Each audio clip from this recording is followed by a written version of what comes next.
नमस्कार दोस्तों, आपका स्वागत है मेरे यूट्यूब चैनल पर। आज मैं आपके लिए क्राइम से जुड़ी हुई कहानी लेकर आया हूं, जो कि एक प्रेमी जोड़ा बॉयफ्रेंड गर्लफ्रेंड और एक सुनार के मर्डर की कहानी है। तो आइए शुरू करते हैं कहानी।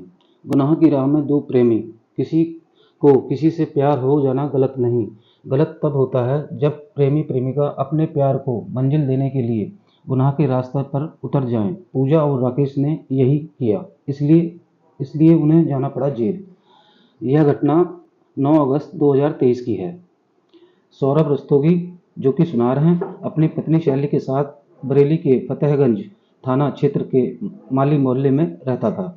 उसका अपना मकान था, जिसके निचले तल पर उसकी सोने चांदी की ज्वेलरी की दुकान थी। ऊपरी तल पर उसका निवास स्थान था। सौरभ का नौकर विनोद फतेहगंज से लगभग 2 किलोमीटर दूर खिरका गांव में रहता था। वह काम करके रोजाना अपने घर चला जाता था। 3 मई की सुबह 9 बजे विनोद सौरभ रस्तोगी के घर पहुंचा और सड़क पर खड़े होकर उसने सौरभ को कई आवाज लगाई, लेकिन ऊपर से सौरभ की कोई प्रतिक्रिया नहीं हुई। जबकि रोजाना उसकी आवाज सुनते ही सौरभ बाहर झांकता था और उसे देखकर दुकान खोलने के लिए चाबियां नीचे फेंक देता था। दुकान के बराबर से ही ऊपर जाने के लिए सीढ़ियां थी, जिसमें आगे की ओर चैनल लगा था और पीछे की तरफ शटर और चैनल हमेशा अंदर से बंद रहते थे। शटर को थोड़ा खुला देख विनोद आश्चर्य में पड़ गया, क्योंकि सौरभ अगर सामने की दुकान पर भी चाय पीने जाता था तो शटर को लॉक करके जाता था।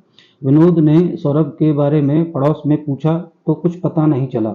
उसने संदेह किया और पड़ोसियों को बताया कि आज सौरभ ऊपर से नीचे शटर खोलने के लिए चाबियां देने नहीं आया है। तो पड़ोसियों ने कहा कि आप सीढ़ी के रास्ते ऊपर जाके देखो। सीढ़ियों के रास्ते प्रथम तल से होते हुए जब दूसरे तल पर पहुंचा तो सौरभ के हाथ पैर बंधे हुए पाया। उसे उस हालत में देखकर ही लग रहा था कि वह अब जीवित नहीं है। उसने सारी बात पड़ोसी को बताई। उसकी बात सुनकर जरा सी देर में पास पड़ोस के लोग इकट्ठा हो गए। पुलिस की चौकी पास ही थी। विनोद ने इस मामले में सूचना पुलिस को में दे दी। चौकी से एविलम थाना फतेहगंज को सूचना भेज दी गई। 15 मिनट में ही थाने के inspector Devesh Singh police team के साथ घटना स्थल पर पहुंच गए। पुलिस मकान के दूसरे तल पर पहुंची तो घर का सारा सामान बिखरा पड़ा मिला। सौरभ की हत्या कर दी गई थी और उसकी लाश बेड पर पड़ी थी। उसकी कनपट्टी पर गोली लगने का निशान था, साथ ही गर्दन पर भी घाव था। लग रहा था जैसे गोली कनपट्टी पर लगने के बाद गर्दन से होती हुई बाहर निकली हो। गर्दन पर किसी तेज धारदार चीज से काटे जाने का भी निशान था और गला कसे जाने के निशान भी साफ नजर आ रहे थे। इसका मतलब हत्यारे सौरभ को किसी भी हालत में जिंदा नहीं छोड़ना चाहते थे। इंस्पेक्टर देवेश सिंह ने घटना की सूचना अपने उच्च अधिकारियों को दे दी। सूचना पाकर कुछ ही देर में बरेली के एसएसपी जे रविंद्र गौड़ और सीओ मीरगंज मनोज कुमार पांडे भी फिंगरप्रिंट एक्सपर्ट की टीम के साथ वहां पहुंच गए। एक्सपर्ट की टीम घटना स्थल से साक्ष्य जुटाने में लग गई। टीम द्वारा अपना काम कर लिया जाने के बाद अधिकारियों ने घटना स्थल का निरीक्षण किया। करीब 20 गज के प्लॉट में बने उस मकान के प्रथम तल पर किचन और बाथरूम के अलावा एक दीवान पड़ा था। यहीं पर सौरभ की दुकान का लॉकर था, जिसमें वह ग्राहकों के जवाहरात गिरवी रखता था और गहने वह पैसे रखता था। दूसरे तल पर बना कमरा सौरभ का बेडरूम था, जबकि तीसरे तल पर एक टॉयलेट था। जिस बेडरूम में सौरभ की हत्या की गई वह काफी कम जगह में बना था। एक बेड और एक टेबल के अलावा एक अलमारी रखी थी। इतना सामान से ही पूरा कमरा भरा हुआ था। कमरे में रखी अलमारी खुली पड़ी थी और उसका सामान बाहर निकला पड़ा था। अलमारी का लॉकर खुला था और बिल्कुल खाली था। अलमारी और लॉकर के लॉक टूटे हुए थे। कमरे में टूटी हुई चूड़ियां पड़ी थीं। कांच का गिलास भी मेज के पास टूटा पड़ा था। गिलास के कांच का टुकड़े पर खून लगा हुआ था। सौरभ का गला शायद उसी से काटा गया था। सीढ़ियों पर चाबी के कई गुच्छे पड़े मिले। इसी बीच सूचना पाकर बरेली से सौरभ के पिता सुनील रस्तोगी व अन्य घरवाले आ गए। उनसे पूछताछ करने पर पता चला कि गत 2 मई को सौरभ अकेला था। उसकी पत्नी शैली 2 मई की सुबह नोएडा चली गई थी उस दिन शुक्रवार होने की वजह से बाजार की साप्ताहिक छुट्टी थी। सुबह सुबह पत्नी को ट्रेन में बिठाने के बाद सौरभ अपनी नानी की अंतिम संस्कार में बछला गया था। उसकी नानी की मौत 2 मई की सुबह हुई थी। नानी की अंतिम संस्कार में तो वह गया, लेकिन घर वालों के रोकने के बावजूद भी वह जल्दी चला आया। घटना के मुआयने और पूछताछ के बाद यह नतीजा निकलता है कि इस घटना को पुख्ता योजना बनाकर अंजाम दिया गया था। हत्यारों को यह बात अच्छी तरह पता थी कि सौरभ घर पर अकेला है, उसकी पत्नी शैली बाहर गई हुई है, इसलिए घटना को अंजाम देने के लिए 2 मई की रात चुनी गई। हालात बता रहे थे कि घर के अंदर दाखिल होने वाले को सौरभ अच्छी तरह जानता था, क्योंकि कोई भी व्यक्ति बाहर से घर के अंदर तब तक प्रवेश नहीं कर सकता था जब तक अंदर मौजूद शख्स ताला न खोले। बाहर से ताला खोलने की किसी भी प्रकार की संभावना नहीं थी। सीढ़ियों के पास शटर लगा था, जिस जिससे अंदर से ताला पड़ा हुआ था। फिर सीढ़ियां चढ़ने के बाद एक दरवाजा था, वह भी अंदर से बंद रहता था। अगर किसी ने दरवाजा तोड़ने का प्रयास किया होता तो निशान जरूर मिलते। दरवाजे पर लगी कुंडियां सही सलामत थी। इसका मतलब था कि सौरभ ने ही अपने किसी परिचित को देखकर दरवाजा खोला होगा और ऊपर ले गया होगा। रात 9 बजे सौरभ ने विनोद को फोन करके बुलाया था, लेकिन मौसम खराब होने की वजह से वह नहीं आ सका था। इसके बाद ही किसी समय सौरभ की हत्या की गई थी। पुलिस अधिकारियों ने गहन जांच पड़ताल करने के बाद करीब 1 बजे सौरभ की लाश पोस्टमार्टम के लिए बरेली स्थित मोर्चरी भेज दी। मौके पर मिले सौरभ के मोबाइल को पुलिस ने अपने कब्जे में ले लिया। घटनास्थल से पुलिस ने 2 बुलेट भी बरामद किए। उधर सौरभ की पत्नी शैली को जब पति की मौत की खबर मिली तो वह देर शाम दिल्ली से वापस आ गई। सौरभ के पिता सुनील रस्तोगी की लिखित तहरीर पर इंस्पेक्टर देवेश सिंह ने अज्ञात लोगों के विरुद्ध धारा 394 और 302 के तहत मुकदमा दर्ज कर लिया। पुलिस ने सौरभ के मोबाइल नंबर की कॉल डिटेल निकाली तो पता चला घटना वाली रात उसे अंतिम कॉल अपनी पत्नी शैली को की थी। उससे पहले उसने 9 बजे विनोद से बात की थी। इन दोनों कॉल से पहले सौरभ की बात एक अनजान नंबर पर भी हुई थी। उस नंबर पर उस दिन भी और उससे पहले दिन भी कई बार देर तक बात की गई थी। इंस्पेक्टर देवेश ने उस नंबर को निकाला। उस नंबर के बारे में विनोद से पूछताछ की तो उसने बताया कि वह नंबर बरेली के थाना बहेड़ी के अंतर्गत आने वाले गांव जुआ जवाहरपुर की रहने वाली पूजा शर्मा का था। विनोद उसके बारे में इसलिए जानता था क्योंकि सौरभ ने उसे भेजकर कई बार पूजा का मोबाइल रिचार्ज करवाया था। इससे पुलिस को यह मामला अवैध संबंधों का लगा। पुलिस ने पूजा के घर पर गिरफ्तारी के लिए दबिश दी, लेकिन वह नहीं मिली। पता चला कि 19 अप्रैल को वह अपने प्रेमी राकेश गंगवार के साथ भाग गई है। राकेश पड़ोस के गांव मोहम्मदपुर का रहने वाला था। राकेश और पूजा का एक साथ भागना और पूजा का सौरभ से बराबर बात करना इस बात की ओर इशारा करता है कि उन दोनों ने ही मिलकर सौरभ की हत्या कर के लूट को अंजाम दिया था। पुलिस ने उन्हें शीघ्र गिरफ्तार करने के लिए मुखबिरों को लगा दिया। 7 मई की दोपहर को जब एक मुखबिर इंस्पेक्टर देवेश सिंह की सूचना मिली कि पूजा अपने प्रेमी के साथ इज्जत नगर रेलवे स्टेशन पर खड़ी है, यह खबर मिलते ही उन्होंने तुरंत वहां जाकर दोनों को गिरफ्तार कर लिया। दोनों को थाने लाकर कड़ाई से पूछताछ की गई तो उन्होंने सारा सच उगल दिया। पूजा थाना बहेड़ी क्षेत्र के गांव जुआ जवाहरपुर निवासी रामवीर की बेटी थी। रामवीर खेती किसानी का काम करता था। उसका अपनी पत्नी कमला से अक्सर विवाद होता रहता था, जो कि कभी कभी भयंकर रूप इख्तियार कर लेता था। वाद विवाद का कारण था कमला बड़ी महत्वाकांक्षा थी। उसने अपनी चादर के हिसाब से पैर पसारना नहीं आता था। उसके हाथ में जितना भी पैसा आता था वह घर की जिम्मेदारियों के बजाय फिजूल कामों में खर्च कर देती थी। 3 बच्चों की मां होने के बावजूद कमला को बन सवर कर रहना पसंद था। इसी वजह से उसके खर्चे ज्यादा बढ़े हुए थे। उसकी फजूल खर्ची को लेकर पति पत्नी में रोज झगड़ा होता था। इस सब से तंग आकर रामवीर ने कमला को तलाक दे दिया। तलाक के बाद वह अपने बच्चे के साथ अपने मायके बरेली के ही गांव मोहम्मदपुर आ गई, लेकिन जवान बेटी को घर में बैठा देख कुछ ही दिनों में माँ बाप को चिंता होने लगी। उन्होंने किसी तरह दौड़ भाग कर उसकी शादी जुआ जवाहरपुर के सेवानिवृत्त फौजी भूपराम शर्मा से कर दी। भूपराम सेवानिवृत्ति के बाद अपनी पुश्तैनी जमीन पर खेती बाड़ी करते थे। शादी के बाद कमला बच्चों के साथ अपने इस ससुराल में रहने लगी। समय के साथ कमला की बेटी पूजा जवान हो गई। वह बरेली के विशाल कन्या डिग्री कॉलेज से BA द्वितीय वर्ष पढ़ाई कर रही थी। पूजा अपनी माँ से इसलिए नाराज रहती थी क्योंकि उसने दूसरा विवाह कर लिया था। इसी बात को लेकर माँ बेटी में अक्सर झगड़ा हो जाता था। कमला अपनी झगड़ालू बेटी से कम बोलती थी। पूजा के उग्र स्वभाव से कमला काफी डरती थी। पूजा भी अपनी माँ पर गई थी। उसके काफी ऊंचे ख्वाब थे जिन्हें पूरा करने के लिए वह सही गलत के चक्कर में भी नहीं पड़ना चाहती थी। ऐसी बातों से उसका दिमाग भी काफी तेज दौड़ता था। पूजा अपने ननिहाल मोहम्मदपुर जाती रहती थी। वहीं एक दिन उसकी मुलाकात राकेश कुमार गंगवार से हुई। राकेश के पिता होरीलाल भी किसान थे। उसकी दो बड़ी बहनों का विवाह हो चुका था। राकेश उन दिनों बरेली कॉलेज में बीए द्वितीय वर्ष की पढ़ाई कर रहा था। इसके अलावा अलावा वह पार्ट टाइम नौकरी भी करता था। राकेश का पूजा की ननिहाल में आना जाना था। दोनों ने बीए के फॉर्म भी साथ साथ भरे थे। पूजा के ननिहाल में रहते राकेश का आना जाना बढ़ गया। जब भी वह आता उसकी नजरें पूजा पर टिकी रहती थी। पूजा नासमझ तो थी नहीं कि उसकी नजरों को पढ़ नहीं सकती थी। वह उसके दिल की बात बखूबी समझती थी। मोहब्बत का बीज जब दोनों ओर अंकुरित हो जाए तो एक दूसरे के करीब आने में वक्त नहीं लगता। धीरे धीरे पूजा राकेश से खुलती चली गई। वक्त के साथ दोनों ने अपने अपने प्यार का इजहार कर लिया।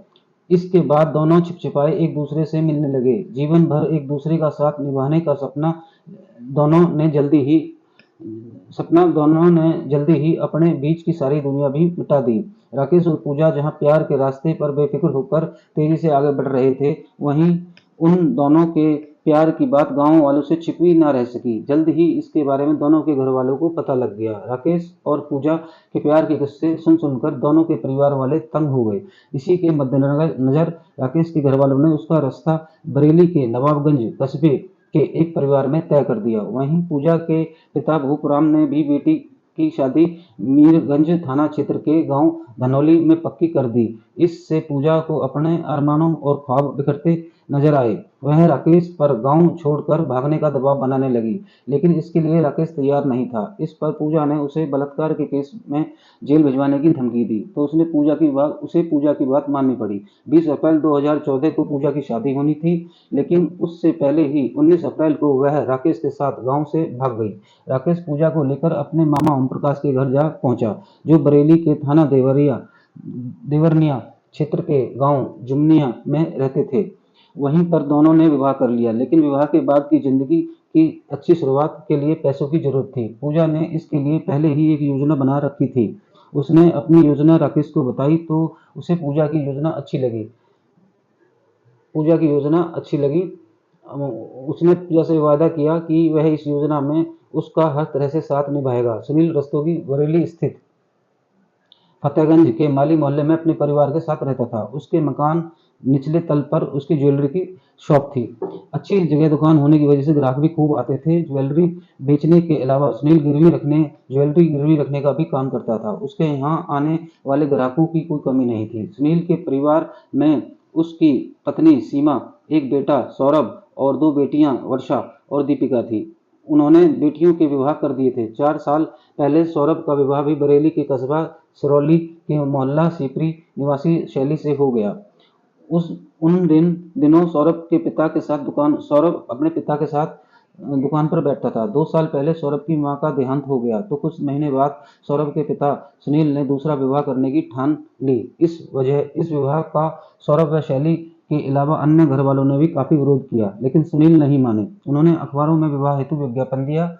जल्द ही मिर्जापुर जनपद से उनके लिए एक विधवा महिला का रिश्ता आ गया। उसका एक बच्चा भी था। तमाम विरोध के बाद सुनील ने विवाह कर लिया और घर से अलग होकर महिला के साथ बरेली शहर स्थित किला थाना क्षेत्र के कूचा मोहल्ले में रहने लगे। पिता के बरेली जाने के बाद दुकान की पूरी जिम्मेदारी सौरभ पर आ गई। कह सकते हैं कि दुकान उसी की हो गई। पूजा की दूर के रिश्ते की एक नानी थी जो सौरभ की दुकान पर अक्सर खरीदारी करने जाती थी। चूंकि काफी पुरानी ग्राहक थी, इसलिए सौरभ उसका खास ख्याल रखता था। एक बार पूजा भी अपनी नानी के साथ सौरभ की दुकान पर गई। नानी ने उसका परिचय सौरभ से करा कर कहा कि कभी भी यह कुछ खरीदने आए तो उसे उचित दाम पर दे देना। एक बार पूजा उचित दाम पर दे देना। पहली मुलाकात से मैं सौरभ पूजा के दिमाग में चढ़ गया। वह अक्सर उसकी दुकान पर जाने लगी। एक दिन वह शाम के वक्त सौरभ की दुकान पर पहुंची तो वह दुकान बंद कर रहा था। सौरभ उसे ऊपर अपने मकान में ले गया और अपनी बीवी पत्नी शैली से मिलवाया, बेडरूम में बिठाया और बिठाकर शैली से अपनी ज्वेलरी पूजा को दिखाने को कहा, जो उसने हाल ही में बनवाई थी। दरअसल सौरभ सोच रहा था कि शैली की ज्वेलरी देख शायद पूजा को डिजाइन पसंद आ जाए और वह वैसे ही डिजाइन की ज्वेलरी बनवाने का मन बना ले। शैली एक अजनबी लड़की के सामने अपनी अलमारी खोलकर ज्वेलरी नहीं दिखाना चाहती थी, लेकिन सौरभ के कहने पर उसे उसकी बात माननी पड़ी। शैली की ज्वेलरी देखकर पूजा की आंखें चंदिया गई। ज्वेलरी के वजन और कीमत की सोचकर उसके मन में लालच आ गया। उस दिन पूजा वहां से वापस तो आई, लेकिन उसकी आंखों के सामने वह ज्वेलरी नाचती रही। इसके बाद उसने सौरभ से मुलाकातें बढ़ा दी। मुलाकातें बढ़ी तो दोनों एक दूसरे को अपना मोबाइल नंबर दे दिया। इसके बाद दोनों की बातें होने लगी। पूजा को अपनी तरफ खिंचता देख सौरभ खुश था। उसका भी मन बहक गया। धीरे धीरे स्थिति यह आ गई कि सौरभ अपने नौकर विनोद को भेजकर पूजा का मोबाइल भी रिचार्ज कराने लगा। राकेश के साथ भागने और शादी करने के बाद अच्छी जिंदगी के लिए पैसे की जरूरत महसूस हुई तो पूजा ने राकेश के साथ मिलकर सौरभ को लूटने की योजना बना ली। इसके लिए उसने मर्दों की कमजोरी वाला रास्ता अख्तियार किया। वह सौरभ से खुलकर प्रेम भरी बातें करने लगी। एक साथ तन्हा समय बिताने की बात हुई। सौरभ ने शुरू कर दी। सौरभ की पहली को की वजह से उसे उसका इलाज नोएडा के नीलकंठ अस्पताल में चल रहा था। डॉक्टर ऑपरेशन के रहे थे। शैली उस ऑपरेशन के लिए नोएडा था। सौरभ को से एक मिलने के लिए यही लगा। इसके लिए उसने ऐसा इंतजाम किया कि उसने शैली के साथ न जाने ऐसा इंतजाम किया कि उसे शैली के साथ न जाना पड़े। इसके लिए उसने काम का बहाना बनाकर शैली को अपने नौकर जंग बहादुर की पत्नी के साथ नोएडा जाने के लिए मना लिया। 25 अप्रैल को शैली के जाने की योजना बन गई। सौरभ ने पूजा को फोन करके उसे घर पर मिलने की बात भी बता दी, लेकिन ऐन वक्त पर किसी वजह से उस दिन शैली का जाना स्थगित हो गया। इसी वजह से उस दिन सौरभ और पूजा नहीं मिल पाए। 2 मई को सुबह सौरभ शैली को नौकर की पत्नी के साथ लेकर बरेली जंक्शन गया और 6:30 बजे दिल्ली जाने वाली आला हजरत एक्सप्रेस से उसे दिल्ली भेज दिया। वहां से उसे नोएडा जाना था। पत्नी को भेजने के बाद सौरभ ने 8 बजे सुबह फोन करके पूजा को मिलने के लिए बुला लिया। उस दिन शुक्रवार था और शुक्रवार को मार्केट की साप्ताहिक छुट्टी रहती थी, इसलिए उस दिन दुकान खोलने की भी मजबूरी नहीं थी। प्रोग्राम के हिसाब से सब कुछ ठीक चल रहा था, लेकिन तभी सौरभ को नानी की मौत का समाचार मिला। मजबूरी थी, इसलिए ना चाहते हुए भी उसे बेमन से कचला जाना पड़ा, जहां उसकी नानी की अंतिम संस्कार होना था। वहां पर भी पूजा ने उसे 3-4 बार फोन किया। पूजा से एकांत में मिलने की तमन्ना सौरभ के सिर चढ़कर बोल रही थी। अंतिम संस्कार के बाद जब वह जाने लगा तो घरवाले और रिश्तेदारों ने उसे रोकने की काफी कोशिश की, लेकिन वह नहीं रुका। शाम लगभग 6:30 बजे तक वह अपने घर पहुंच गया। उसने घर पहुंचने की खबर पूजा को दे दी। इसके बाद पूजा राकेश के साथ बाइक पर बैठकर सौरभ के घर के लिए चल दी। बाइक राकेश के मामा ओम प्रकाश की थी। रात 8 बजे वह सौरभ के मकान से कुछ दूरी पर उतर गई और सौरभ के घर की तरफ चल दी। राकेश वहीं मार्केट में घूम रहा था। इसी बीच उसने शराब पी ली और वहीं पास के एक बैंक्वेट हॉल में हो रहे वैवाहिक समारोह में जाकर खाना खाया। नशे की हालत में उसने बाइक एक स्थानीय पत्रकार अनवर खान की बाइक से भिड़ा दी। इस पर दोनों में काफी बहस हुई। राकेश अपनी बाइक खड़ी करके चला गया। अनवर खान ने फतेहगंज थाने को सूचना दी, जिसके बाद थाने से सिपाही वहां पहुंचे और राकेश की क्षतिग्रस्त बाइक को उठाकर थाने ले गए। दूसरी ओर पूजा सौरभ के घर पहुंची तो सौरभ ने खुद आकर शटर खोला और अपने साथ दूसरी मंजिल पर बने अपने बेडरूम में ले गया। कुछ देर बाद दोनों में बातचीत होती रही। फिर सौरभ 2 गिलास और फ्रिज से फ्रूटी की बोतल निकाल कर ले आया। उसने फ्रूटी मेज पर रख दी। पूजा फ्रूटी की बोतल उठाकर दोनों गिलासों में पलटने लगी। इसी बीच सौरभ टॉप फ्लोर पर टॉयलेट चला गया। पूजा ने मौके का फायदा उठाकर अपने पर्स में रखे एटिवॉन की 2 टैबलेट का पिस्ता पाउडर निकाला और सौरभ के गिलास में डालकर मिला दिया। जब सौरभ टॉयलेट से बाहर वापस आया तो पूजा ने एक गिलास उसे देकर दूसरा गिलास अपने होठों से लगा लिया और सिप करने लगी। सौरभ फ्रूटी पीते हुए टीवी खोलकर उसमें प्रोग्राम सेट करने लगा। करीब 20 बेड पर लुढ़क गई। सौरभ बेहोश होते ही पूजा ने राकेश को फोन करके आने को कह दिया। लगभग 11 बजे राकेश आया तो पूजा उसे शटर उठाकर अंदर ले गई। आने के बाद राकेश सौरभ को होश में लाने की कोशिश करने लगा। वह होश में आया तो राकेश ने 315 बोर का तमंचा तानकर सौरभ को पेट के बल लेट जाने की हिदायत दी। डर कर सौरभ पेट के बल लेट गया। पूजा ने सौरभ के हाथ पीठ की तरफ अपने दुपट्टे से बांध दिए। साथ ही उसने सौरभ के पैर भी उसी की शर्ट से बांध दिए। इसके बाद राकेश ने अलमारी की चाबी मांगी तो सौरभ ने देने से इनकार कर दिया। इस पर राकेश ने उसे डराने के लिए तमंचे से एक हवाई फायर किया। उसने एक बार फिर चाबी मांगी लेकिन सौरभ ने चाबी देने से मना कर दिया। इस पर राकेश को गुस्सा आया और उसने सौरभ की कनपट्टी पर तमंचे की नाल गोली मार दी जो कि गर्दन के पार होते हुए बाहर निकल गई। सौरभ ने उठने की कोशिश की लेकिन हाथ पैर बंधे होने के कारण वह गिर पड़ा, जिससे मेज पर रखा फ्रूटी का गिलास टूट गया। उसी गिलास के टूटे कांच से राकेश ने सौरभ की गर्दन काटी। उसके बाद उसने बेल्ट से उसका गला कस दिया, जिससे सौरभ की मौत हो गई। सौरभ को मौत के घाट उतार कर राकेश और पूजा ने अलमारी का लॉक तोड़ा और उसके अंदर बनी छोटी तिजोरी का लॉक भी तोड़कर उसमें रखी 650 ग्राम ज्वेलरी और लगभग 4000 रुपये निकाल लिए। यह सब करते करते रात का 1 बज गया। काम हो गया तो दोनों वहां से निकल आए। राकेश ने बाहर आकर अपनी बाइक ढूंढी लेकिन बाइक नहीं मिली। बाइक सिपाही थाने ले गए थे। राकेश ने बैंकेट हॉल के बाहर खड़ी एक बाइक में अपनी चाबी लगाई तो वह स्टार्ट हो गई। चाबी लगाई तो वह खुल गई और स्टार्ट हो गई। उसी बाइक पर बैठकर दोनों वहां से निकल गए। राकेश के बहन बहनोई बरेली के भोजीपुरा थाने के चौपारा गांव में रहते थे। राकेश पूजा को साथ लेकर रात 3 बजे अपनी बहन के घर पहुंच गया। 2 दिन दोनों वहीं रुके। इसी बीच राकेश ने अपने घर जाकर लूटी गई ज्वेलरी और रुपए भैंसों के बाड़े में चारा रखने वाली नांद के नीचे जमीन में छपा दिए। लूट का माल ठिकाने लगा कर वह अपनी बहन के घर आ गया। फिर 5 मई को दोनों नैनीताल चले गए। 7 मई को दोनों वापस बरेली आ गए। इज्जत नगर रेलवे स्टेशन से वे बाहर आकर खड़े ही हुए कि फतेहगंज थाने के इंस्पेक्टर देवेश ने अपनी पुलिस टीम के साथ वहां पहुंच कर उन्हें गिरफ्तार कर लिया। पुलिस ने राकेश की निशानदेही पर चुराई गई 650 ग्राम ज्वेलरी और 4000 रुपये भी बरामद कर लिए। हत्या के में प्रयुक्त बाइक पुलिस पहले ही बरामद कर चुकी थी। आवश्यक लिखापढ़ी के बाद दोनों को जेसीएम की अदालत में पेश करने के बाद जेल भेज दिया गया। पूजा और राकेश गंगवार एक दूसरे से को प्यार करते थे, यह गलत नहीं था। दोनों ने घर से भागकर शादी कर ली, इसे भी गलत नहीं कहा जा सकता। लेकिन अपने प्यार को मंजिल देने के लिए जब वे गुनाह के रास्ते पर उतर गई तो अंजाम तो बुरा होना ही था। तो दोस्तों आज की कहानी यहीं समाप्त होती है। कहानी आपको कैसी लगी आप मेरे चैनल को लाइक करें, सब्सक्राइब करें और कमेंट बॉक्स में कमेंट करें। नमस्कार दोस्तों। तो आज की ये वीडियो यहीं समाप्त होती है।